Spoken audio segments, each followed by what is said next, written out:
Los cuerpos de McCarthy y Miraglia fueron encontrados una semana después en el maletero de un coche abandonado.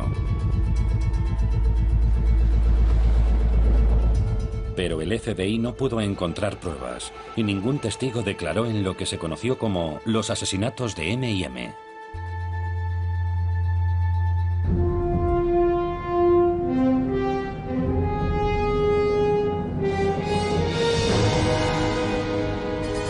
Todo indicaba que Spilotro se había salido con la suya.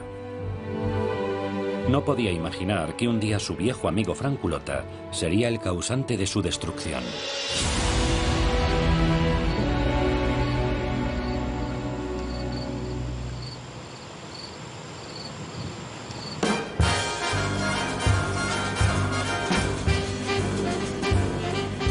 En 1971, los jefes de Chicago recompensaron a Spilotro por su éxito en el trabajo.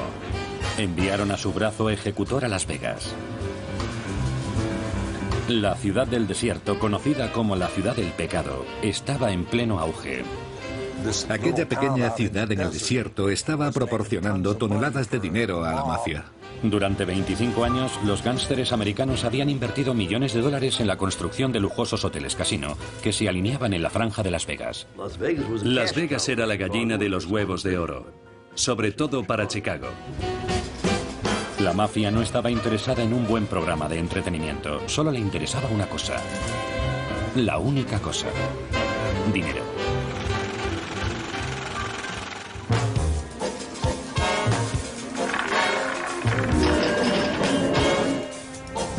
La mafia de Chicago controlaba algunos de los mejores hoteles casino de la ciudad.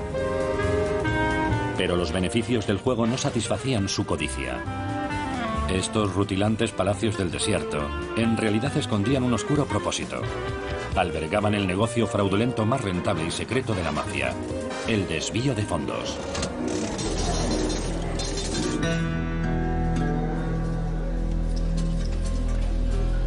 El dinero recaudado en un casino debía llevarse a una sala segura donde se contaba. Las cantidades se apuntaban en el libro de contabilidad. Pero en los años 70, los casinos controlados por la mafia en Las Vegas se quedaban con dinero antes de que cualquier contable o inspector fiscal tuviera conocimiento de su existencia. Era fantástico. Estaba sentado en Chicago sin tener nada que ver con Las Vegas y una vez al mes más o menos alguien te traía una bolsa con $50.000. Fantástico. Los jefes de Chicago decidieron que Spilotro, con su reputación de tipo duro, era exactamente lo que necesitaban para proteger el desvío.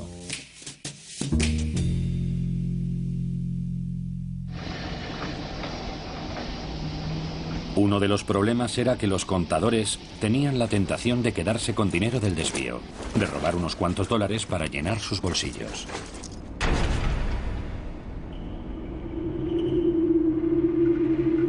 Aquella tentación sería frenada por el talento para la violencia de Tony Spilotro. Actuaba como si estuviera llevando un garito en Chicago, con las cachiporras, las pistolas y ese tipo de cosas. La violencia física. La mafia también temía que el personal pudiera hablar sobre lo que veía en la sala de contabilidad. Pero la reputación como asesino de Tony Spilotro garantizaba su silencio. Si había que dar un golpe, era responsabilidad de Tony bajo las indicaciones de la gente de Chicago.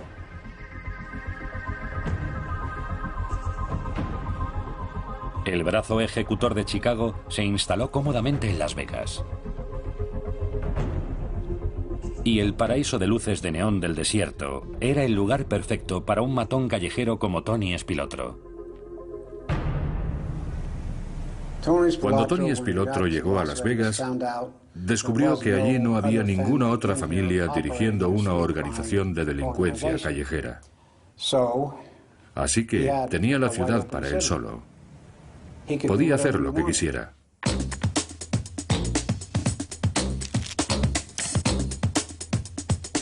Spilotro comenzó a hacer préstamos con usura al ejército de trabajadores con salarios bajos de los hoteles y casinos. Y funcionaba con las reglas de Chicago. Chicago tenía una reputación incluso entre los prestamistas. En Chicago, si fallabas en un pago, bate de béisbol. Si fallabas en 2 pagos, una bala. Eran conocidos por ello en todas partes. Espilotro creó también una banda de robos callejera para birlar carteras, atracar a turistas e incluso robar en viviendas. Los atracos y los robos se convirtieron en un delito habitual en Las Vegas.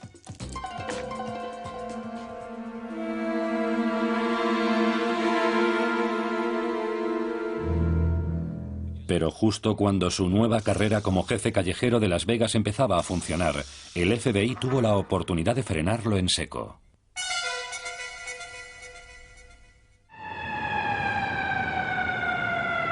En abril de 1973, Espilotro se encontró de nuevo en Chicago, bajo investigación por asesinato.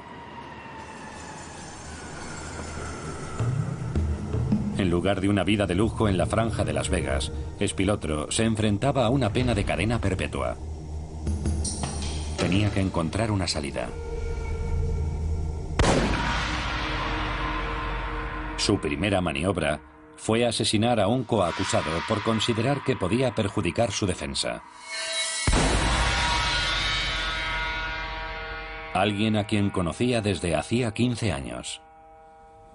La amistad en la mafia solo llegaba hasta un límite determinado. Había que cumplir órdenes, y a veces la orden era matar a un amigo. La amistad no tenía ningún peso a largo plazo. No era buena gente.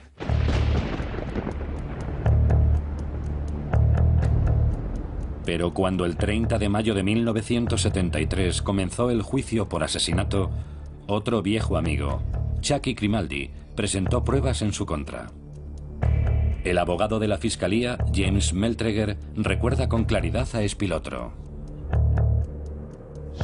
El comportamiento de Espilotro en la sala del tribunal fue muy de hombre de negocios. Muy profesional, no exteriorizaba ninguna emoción. Iba muy bien vestido y mostraba una imagen de hombre discreto para quien no lo conociera. Incluso cuando el testimonio del testigo visual Grimaldi conmocionó al jurado, Espilotro se mantuvo impasible. Cuando Chucky testificó, su testimonio contenía detalles escabrosos. Le dispararon, acuchillaron, patearon y golpearon. Le amenazaron con castrarlo. Le cortaron trozos de carne. No hizo ningún gesto de reparo, ni mostró ninguna señal de remordimiento, ni de espanto ante lo que se estaba diciendo sobre un crimen en el que Espilotro había estado supuestamente involucrado. Ningún tipo de emoción. El detallado testimonio de Grimaldi condenaba claramente a Espilotro. Pero entonces Espilotro devolvió el golpe al fiscal y al FBI. Les contó algo que su informador no les había dicho. Tenía, dijo, una coartada.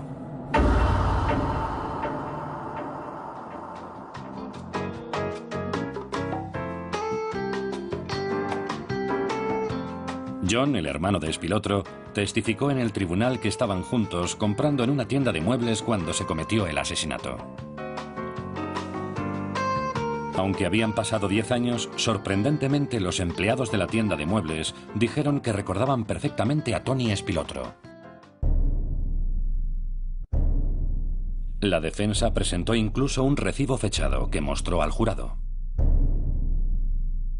Todo indicaba que la mafia de Chicago había protegido a su hombre en Las Vegas, como solo ellos sabían hacerlo. No pudimos desmontar la coartada, demostrar que se había hecho recientemente. El jurado declaró a Tony Espilotro no culpable. Aunque mi sorpresa fue relativa, fue un varapalo. Aquello preservaba la imagen, por así decirlo, de que algunos de aquellos individuos eran intocables. Y aquello era exasperante para un fiscal.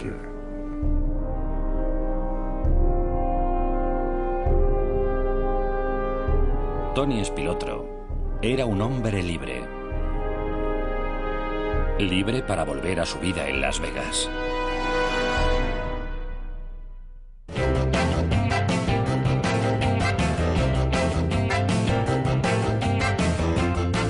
En En 1976, Tony Spilotro estaba ampliando su operación y abrió una nueva joyería, la Quimera del Oro. La convirtió en el centro de sus operaciones de préstamo, apuestas y venta de joyas robadas. Más tarde, para contar con su ayuda en la expansión del negocio, llamó a un amigo de la infancia de Chicago que le había ayudado con los asesinatos de M&M, Frank Culotta. El trabajo de Culotta era reclutar expertos ladrones en diferentes ciudades de Estados Unidos y montar una banda de robos de primera clase. Fue un auténtico impacto. La banda del butrón o agujero en la pared dejó su firma por toda la ciudad. La banda del butrón fue bautizada con ese nombre porque hacía agujeros en las casas residenciales para sortear las alarmas.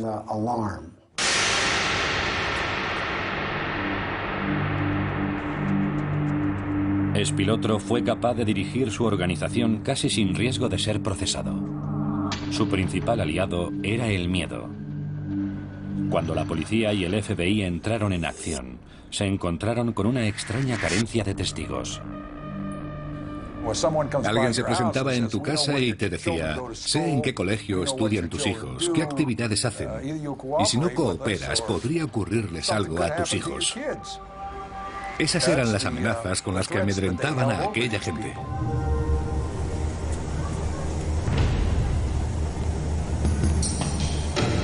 El miedo era persuasor. El dinero también. Los políticos locales dependían de los casinos para las donaciones de sus campañas. Debido a que algunos eran propiedad o estaban regentados por el crimen organizado, muchos de aquellos políticos trabajaban para preservar el statu quo. Aquella gente se dio cuenta de que su sustento dependía del mantenimiento de los casinos.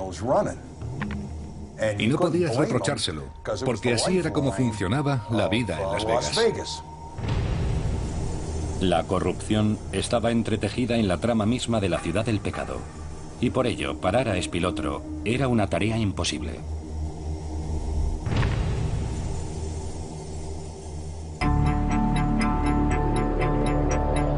Oficina Federal de Investigación. Lealtad, valentía, integridad. La única organización que podía haber luchado contra él, el FBI de Las Vegas, era entonces un pequeño puesto de avanzada que se estaba enfrentando también a una trama de corrupción en el Departamento de Policía Metropolitana. Siempre había agentes contaminados, dispuestos a aceptar dinero de la mafia. Obtenían beneficios de la franja. Recibían chaquetas, brazaletes, collares, anillos de oro y cosas por el estilo para que mirasen hacia otro lado o cerrasen por completo los ojos. El FBI tenía otra buena razón para no confiar en la policía metropolitana. Información confidencial se filtraba a menudo a los mafiosos. Cualquier información que transmitíamos a la policía metropolitana terminaba llegando a Tony.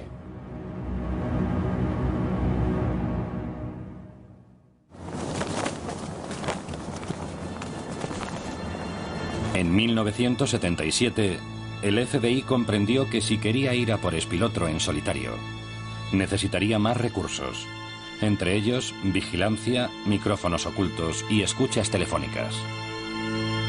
El experto en vigilancia del FBI, Emmett Michaels, formaba parte de un grupo de nuevos agentes enviado a Las Vegas.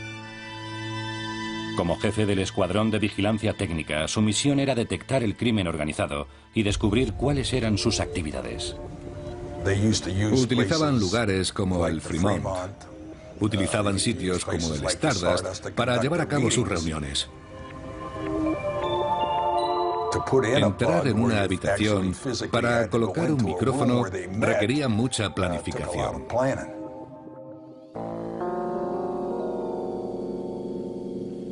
Los cazadores adoptaron el papel de sus presas, entrando por la fuerza en edificios, de noche, aunque con órdenes judiciales, no en busca de dinero o joyas, sino de información. El FBI tenía que convertirse en un hábil ladrón. Tenía que ser capaz de entrar en lugares subrepticiamente, colocar un micrófono o una escucha telefónica y luego monitorear esa escucha y obtener pruebas de que se estaba realizando una actividad criminal. Pero con los casinos funcionando 24 horas al día, llevar a cabo una operación secreta a altas horas mientras la gente dormía era a menudo imposible. Para colocar un micrófono, los agentes tenían que enfrentarse a su enemigo a plena luz del día. La única forma de entrar era haciéndolo vestido como personal de mantenimiento y colocar el micrófono mientras estaban comiendo o mientras estaban trabajando en la habitación. De esa forma no se llamaba la atención.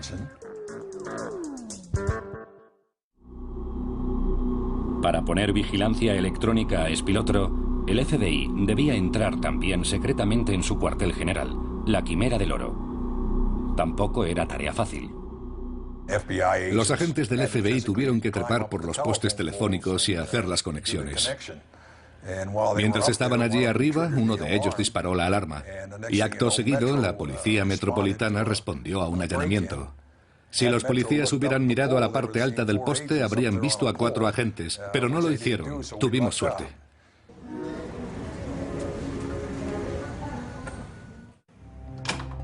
Al final, los hombres del agente Michaels tuvieron éxito y pudieron colocar micrófonos en el cuartel general de Espilotro, la Quimera del Oro.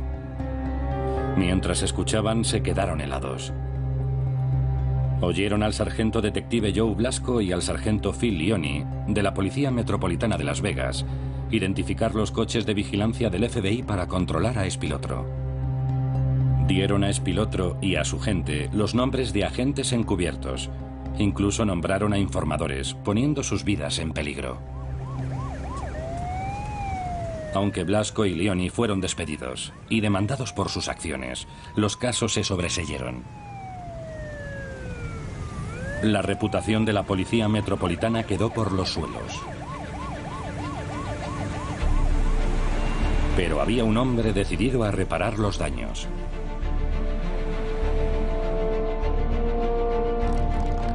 En 1978, la complaciente Las Vegas se estremeció hasta la médula. El comandante de la policía, John McCarthy, era elegido sheriff bajo el compromiso de luchar contra la corrupción. Teníamos un sheriff honesto. Y aquello sentó las bases para una aplicación justa de la ley en Las Vegas para siempre.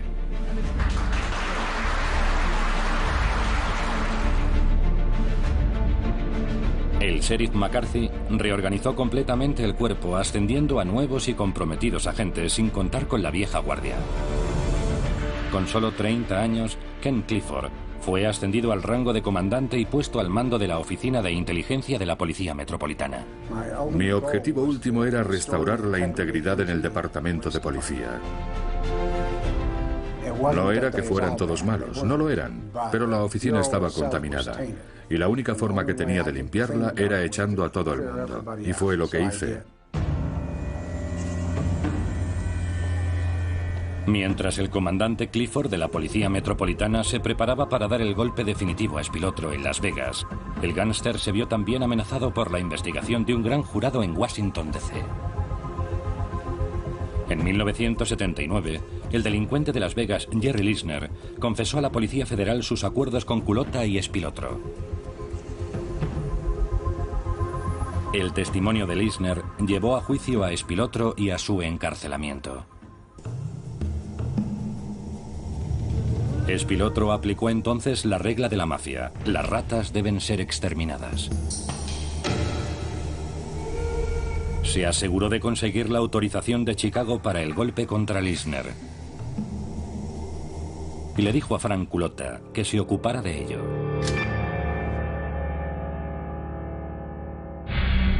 La pistola de Culota no tenía silenciador. Y para reducir el ruido, decidió utilizar munición de media carga. El golpe no salió como estaba previsto. Culota me dijo que había disparado a Lisner. Las balas de media carga tuvieron un impacto limitado. Tuvieron problemas para deshacerse del señor Lisner. Culotta vació un segundo cargador en la cabeza de Lisner.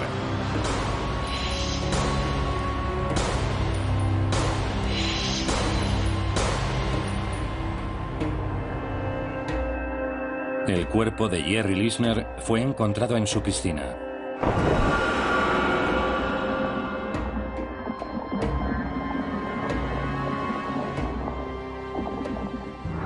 Aquel golpe tan poco profesional pareció lograr su objetivo: mantener a Spilotro y a Culotta fuera de los tribunales y fuera de la cárcel. Pero fue tan solo un respiro. El trabajo de aquella noche terminaría siendo parte de la ruina de Tony Spilotro.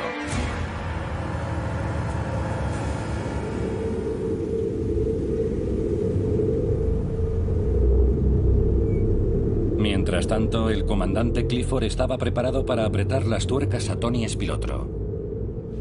No podíamos jugar según sus reglas. No podíamos salir a la calle, dispararles y acabar con el problema. Teníamos que jugar con nuestras propias reglas. De modo que nos sentamos y dijimos, ¿con qué reglas contamos? Clifford decidió pegarse como una lapa a Tony Spilotro para forzarle a cometer un error. Se encargó de que sus agentes estuvieran presentes cada vez que Spilotro o cualquiera de sus hombres daban un paso en falso. Cuando se levantaban por la mañana, los seguíamos.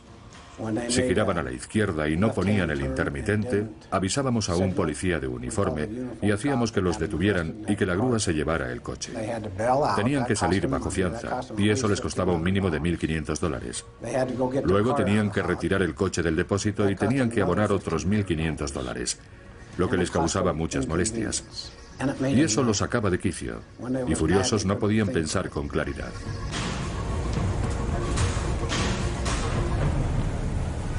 Spilotro cometió entonces un error muy grave. Después de que la policía matara a un socio suyo, Spilotro encargó el asesinato de los 2 policías metropolitanos implicados.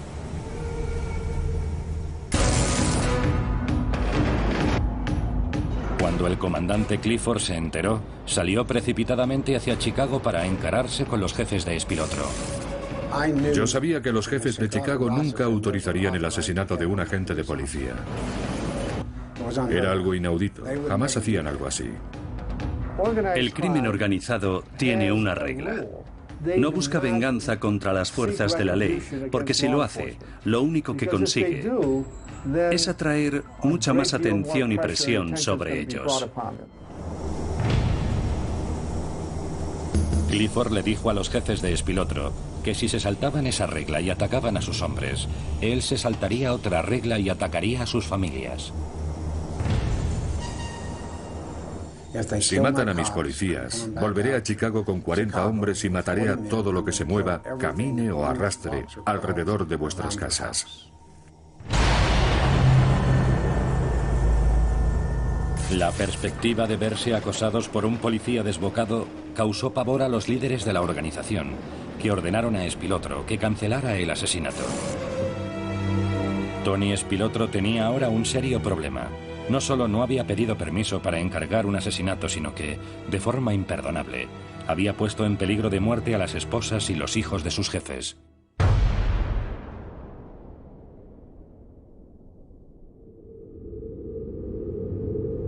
Clifford había criticado duramente a Spilotro y había dañado su posición en la organización. Spilotro comenzaba a resquebrajarse. Pidió un encuentro cara a cara con Clifford. Nos quedamos mirándonos y Tony Spilotro me dijo: fuiste a Chicago y les dijiste que tenías 40 hombres. Pues quiero que sepas que nosotros somos 400. Yo le miré a los ojos y contesté: eso iguala nuestras fuerzas, ¿no? Entonces dijo: ¿qué? Y yo le dije: sí, cada uno de mis hombres vale por 10 de los tuyos. Entonces dio un paso atrás y dijo: dijiste que ibas a matarme. Y yo le repliqué: no dije que iba a matarte. Dije que iba a meterte en la cárcel y pienso hacerlo.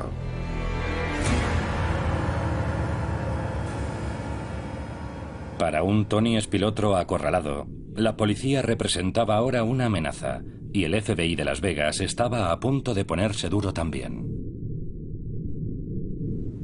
El director del FBI en Washington iba a enviar a Joe Jablonski, una leyenda dentro del FBI, para dirigir la oficina de Las Vegas.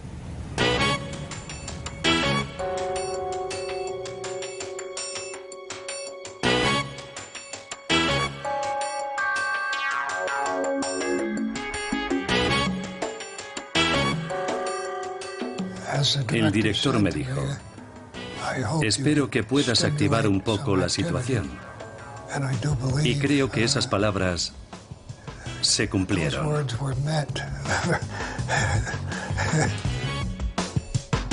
Joe Jablonski era un investigador conocido por su agresividad y un fiscal de renombrado éxito. Duro y osado. Pero en todos sus años de profesión jamás había visto nada parecido a la corrupción de Las Vegas. Era una ciudad consumida por la codicia y la ambición. Mi primer comentario fue: ¿pertenece esto realmente a Estados Unidos? Cuando llegó se dio cuenta de que tenía que volver a plantar la bandera americana.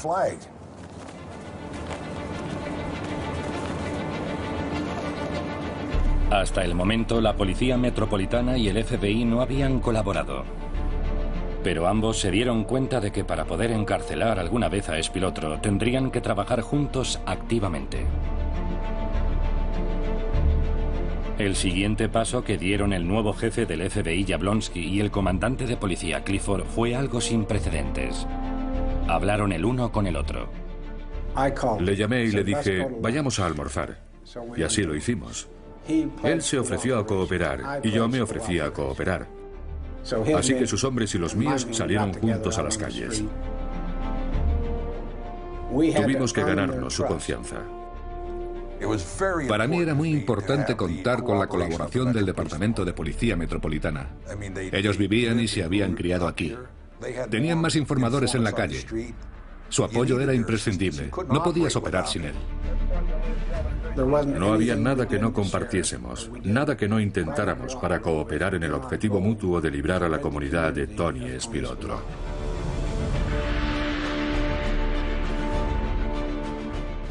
El FBI y el Departamento de Policía Metropolitana coincidían en que había llegado el momento de actuar decididamente contra esa gente y emplearse a fondo. Paulatinamente, la cooperación comenzó a dar resultados. Poco a poco empezamos a encajar las piezas del rompecabezas. ¿Quiénes eran los jugadores? ¿Qué estaban haciendo? ¿Cómo lo estaban haciendo? ¿A qué horas operaban? ¿Quiénes eran sus novias? Sabíamos todo sobre ellos, salvo el color de sus calcetines. Teníamos la sensación de que los estábamos acorralando y obteniendo resultados. Sabíamos que atrapar a Tony Spilotro era solo una cuestión de tiempo.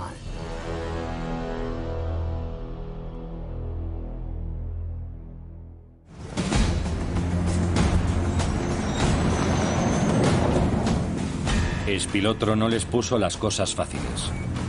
Había convertido su cuartel general de la joyería La Quimera del Oro en un fortín. Había armas bajo los mostradores, hombres con prismáticos colocados como vigías en los tejados. Incluso contaba con su propio sistema de vigilancia electrónica y su operativo de contrainteligencia. Tony Spilotro creyó que era invulnerable, pero tenía un talón de Aquiles.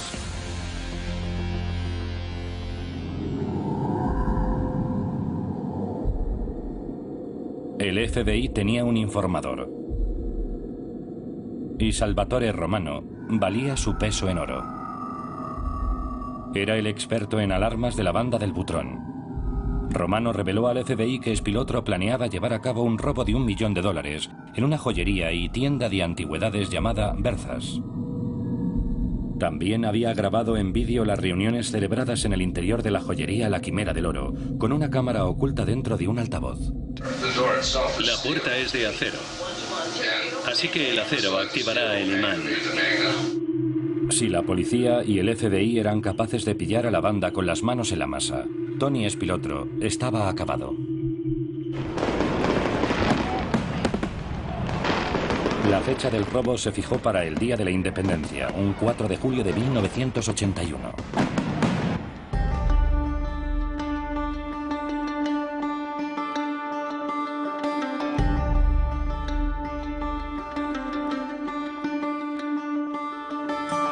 plan de Spilotro era que los fuegos artificiales lanzados durante los festejos del 4 de julio ocultasen el ruido de la banda al irrumpir en Berzas por el tejado y abrir la caja fuerte. Pero los agentes de policía y del FBI les estaban esperando. Yo estaba con Jablonski y todos mis hombres habían formado equipo con un agente del FBI. Observamos toda la ejecución del golpe.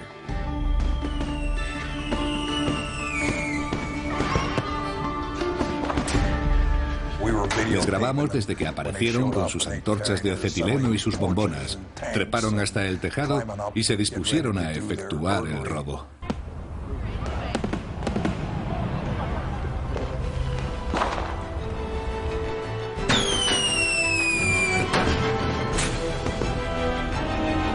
Cuando la banda irrumpió en el local, los policías y los agentes cayeron sobre ellos.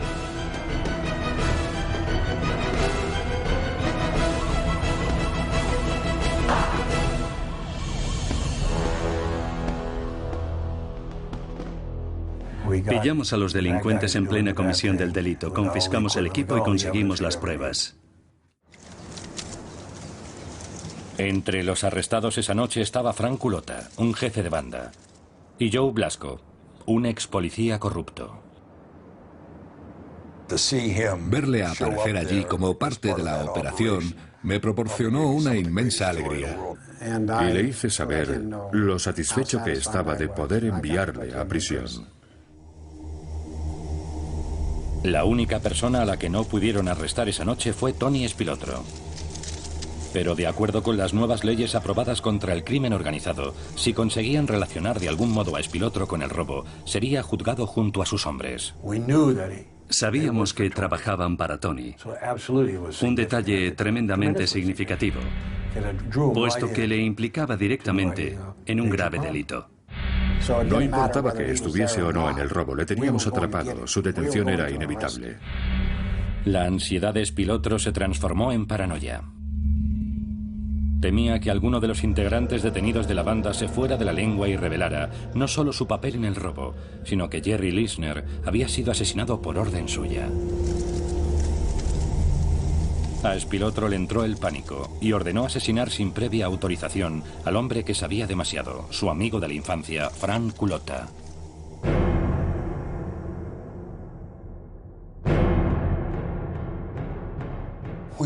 Llegó hasta nuestros oídos que Tony Spilotro había encargado que le asesinaran porque se sospechaba que se había convertido en testigo nuestro, lo cual no era cierto. Irónicamente, hasta ese momento Frank Culota había cumplido el código de silencio de la mafia, la omerta, manteniendo la boca cerrada. Pero Tony Spilotro no le había dejado otra opción más que delatarle. El interrogatorio y la protección de Frank Culota le fueron asignados al agente del FBI, Dennis Arnoldi. Frank Culota sin duda tenía miedo de lo que Tony Spilotro pudiera hacerle tras ser detenido en la joyería Berzas, y cuando le dijimos que habían puesto precio a su cabeza, su temor estaba bien fundado. Frank Culota decidió aceptar la protección del FBI y se convirtió en testigo del gobierno contra sus socios. Spilotro había sellado su propio destino. Culota cooperó totalmente. No mostró ninguna vacilación. Aquello supuso un avance crucial, desde el punto de vista de tener a alguien directamente vinculado a Spilotro. Durante el interrogatorio, Culota se remontó 20 años atrás en su pasado. Reveló que fue Tony Spilotro el que había cometido los asesinatos no resueltos de M&M.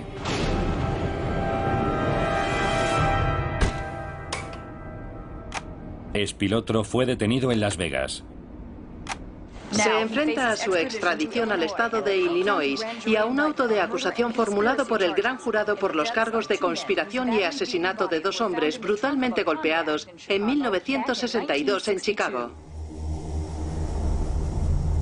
El 24 de octubre de 1983, en la ciudad de Chicago, Spilotro fue sometido a juicio por el doble asesinato de Billy McCarthy y Jimmy Miraglia, sucedido 20 años antes.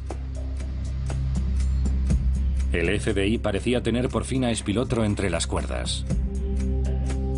Pero el poder corruptor de la mafia de Chicago llegaba todavía a oscuros rincones y a altas esferas. Circulaba el rumor de que algunos jueces seguían vinculados a la mafia y Spilotro ciertamente parecía opinar lo mismo. Convenció a su abogado de que esgrimiese una táctica prácticamente desconocida en casos de asesinato. Renunció a su derecho a ser juzgado por un jurado. Sería juzgado únicamente por el juez Thomas J. Maloney.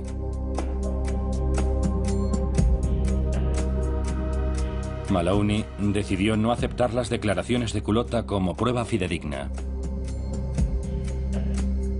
De modo que absolvió a Spilotro. El juez Maloney sería más tarde acusado de fraude, extorsión y obstrucción a la justicia. Había aceptado sobornos en otros 3 casos. Le sentenciaron a 15 años de cárcel.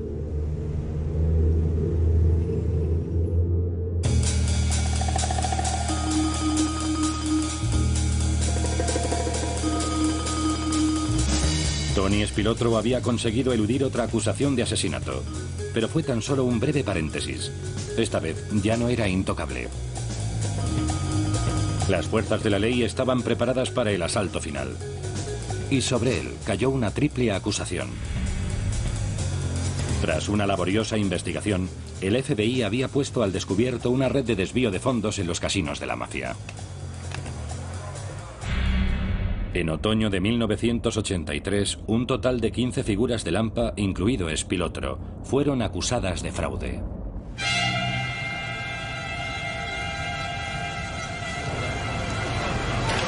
Utilizando el testimonio de Frank Culotta, Spilotro y 17 personas más fueron acusadas de robo a mano armada y extorsión.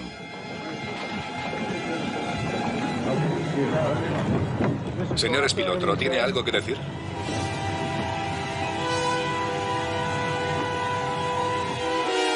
Culotta tenía mucho que decir. Su testimonio permitió al grupo de élite del Departamento de Justicia acusar también a Spilotro de complicidad en el asesinato de Jerry Lisner. Culotta admitió al agente Dennis Arnoldi que había apretado el gatillo y asesinado a Jerry Lisner, pero obedeciendo órdenes de Spilotro. Frank Culotta me dijo que había actuado por orden de Spilotro cuando mató a Jerry Lisner.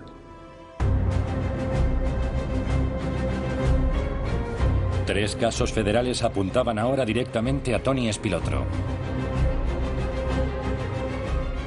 Cuando comenzaron a llegar las acusaciones, sabías que no pasaría mucho tiempo antes de que el reinado de Tony tocara a su fin. Spilotro se enfrentaba a condenas que podían llegar a un total de 85 años de prisión. Dicha perspectiva ejerció una enorme presión sobre él. Y la mafia sabía que las personas sometidas a mucha presión pueden derrumbarse. Se convirtió en una molestia, en un peligro ambulante. Todas las dudas tenían que resolverse a favor de la mafia. Existía el riesgo de que pudiera decir algo que perjudicase a alguien. Los jefes de la mafia de Chicago detestaban la idea de que alguien pudiese cantar, y más aún tratándose de alguien que sabía tanto como Spilotro.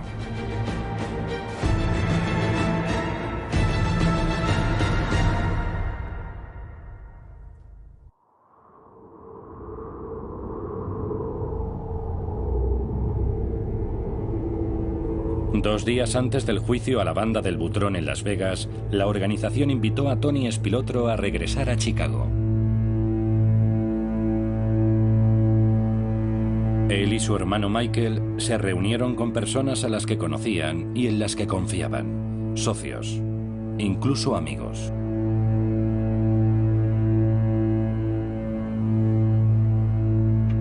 Los hermanos fueron llevados a Bensenville, a las afueras de Chicago, creyendo que Michael iba a ser admitido como miembro dentro de la organización.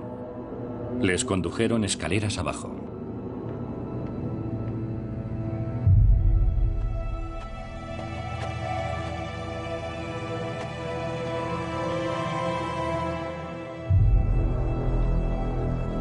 Pero en cuanto Spilotro entró en el sótano, fue consciente de lo que iba a suceder.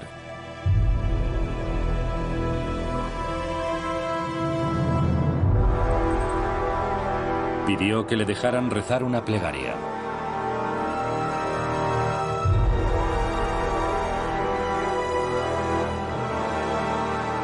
Tony Spilotro había golpeado y torturado a muchas víctimas en su carrera.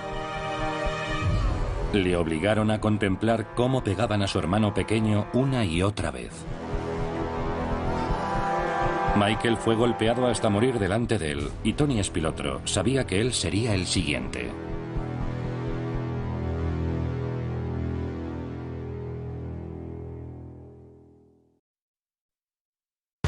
Los cuerpos estaban enterrados uno encima del otro. El primer cuerpo estaba a solo 1 metro de la superficie.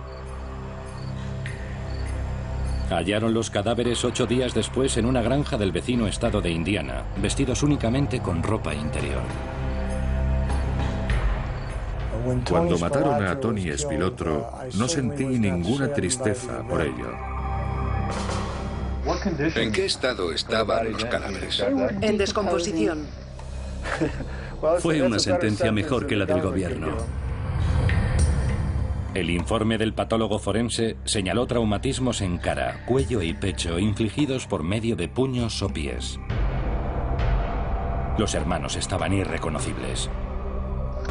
La identificación pudo realizarse mediante la comparación de sus historiales dentales. Tony Spilotro murió a la edad de 48 años.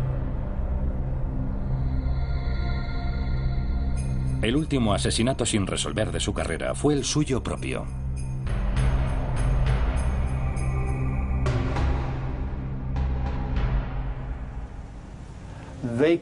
Se matan unos a otros porque son ladrones. Y aunque supuestamente entre ladrones existe el sentido del honor, no es cierto. Se traicionan entre sí, empiezan a preocuparse solo de sí mismos y por un motivo u otro acaban asesinados. Y se trata de un patrón del crimen organizado que existe desde tiempos inmemoriales.